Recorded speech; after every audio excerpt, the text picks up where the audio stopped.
Hello friends, hope you are well. Welcome to another Dirt Report, tech and telco news for Australians. But if you are from another country, I bet you are here to enjoy my amazing comedy and maybe my hair, or both. Either way, I welcome you all. Thanks for watching. Also, because we are in Australia, we have a day to celebrate being in Australia.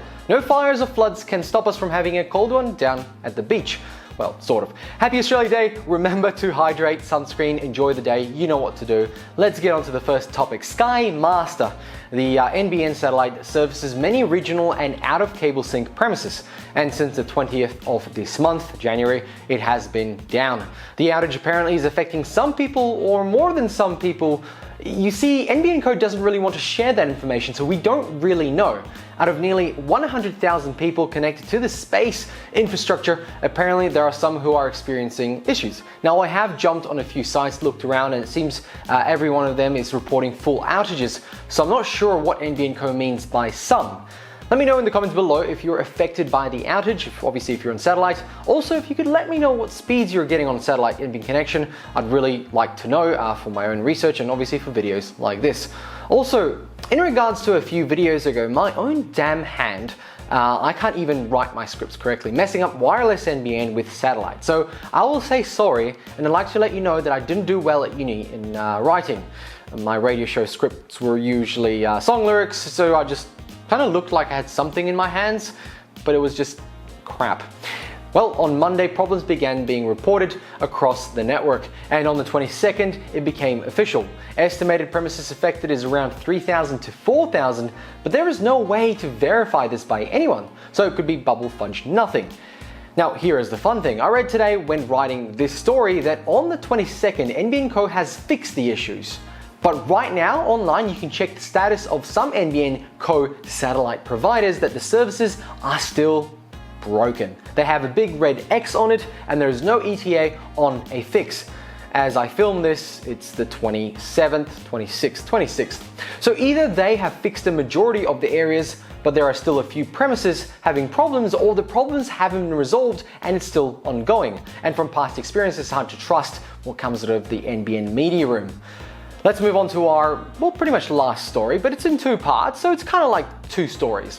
This time it's Telstra, and I suppose it's not good news for shareholders, but at the same time, after all the cutbacks, it probably won't affect the value of the stock in any particular or meaningful way.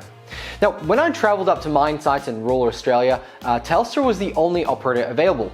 Their coverage was pretty darn good, and if you live rural, you know Telstra has been pretty much the only one. Now, last time I was there in Queensland, I saw Optus having a bit of a play in the market. In fact, they were offering very similar deals to Telstra. I didn't take them up on it because I went straight to Telstra. Nonetheless, I had a great experience with Telstra service in an area where there was nothing but asphalt and kangaroos. And mine sites, obviously. So it's no surprise that over the years, Telstra has had a monopoly on rural coverage and service. Well, that is quickly changing. The ACCC has released their communication market report for last year, 2018 to 2019. Now, before we talk about the specifics of Telstra's deal or issue they're having, let's talk some highlights from the report. First off, fixed broadband has decreased in the annual price by 1.5% and increased by 57% of plans with unlimited data available to the general consumer. Good stuff. On the mobile phone service side, there has been a decrease in annual price of 6.6%, and I certainly have felt the price go down myself, and a 65% increase in data allowance, which is fantastic. So much so that I don't need to remember to turn my Wi-Fi on when I get home.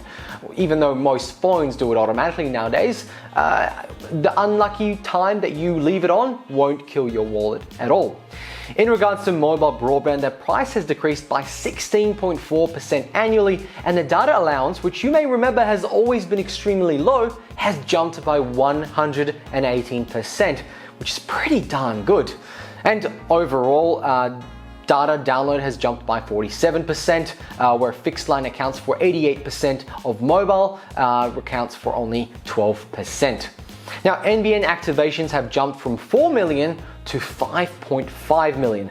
Telstra legacy copper declined from 6 million to 4.8 million because it should have maybe 15 years ago, but here we are.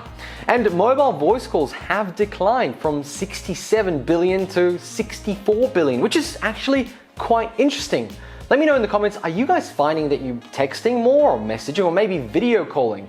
Because voice calls might now be turning into online calls via maybe Wi-Fi providers like, let's say, Facebook or WhatsApp, whatever app is actually not counted against the voice calls.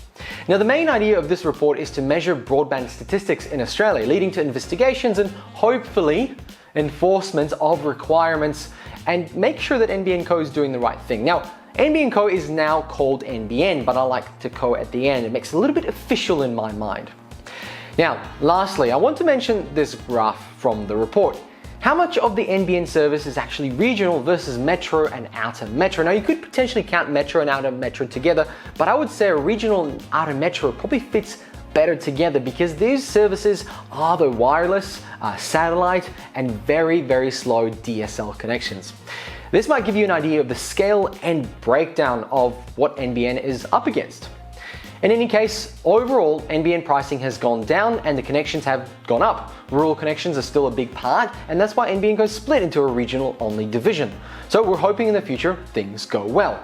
So far, slowly, so good. So now back to Telstra. Here's what the ACCC said. Telstra maintains its dominance across fixed line and mobile services. However, its share of the market is being challenged as some consumers switch to new entrants on the NBN and in the mobile market.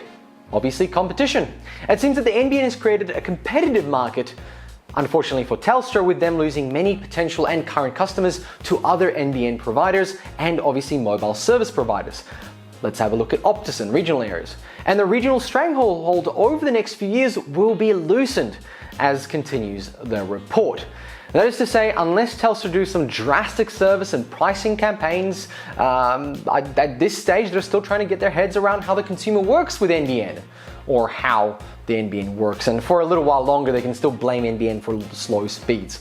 That will soon hopefully stop. Telstra CEO Andy Penn said in mid-2018, a little while back, that the renationalisation of fixed line infrastructure and the repositioning of Telstra as a reseller of broadband services with other operators was causing the telco some financial pain, and it was the fault of the NBN. No one else, just the NBN, that's what caused it.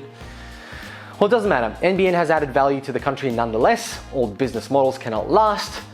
So here we are. Friends, this was a short one. Hope you enjoyed. Hope you have a great Australia Day and get well rested for your days back to work. If you're lucky, maybe you have a day off and don't have to go back to work for a while. Hope you have a good one. Thanks for watching. Actually, if you like this video, then tap that like button. If you want to see more, then please consider subscribing. It always helps. So guys, girls, everyone else, thanks very much for watching. I'll catch you in another video. Bye.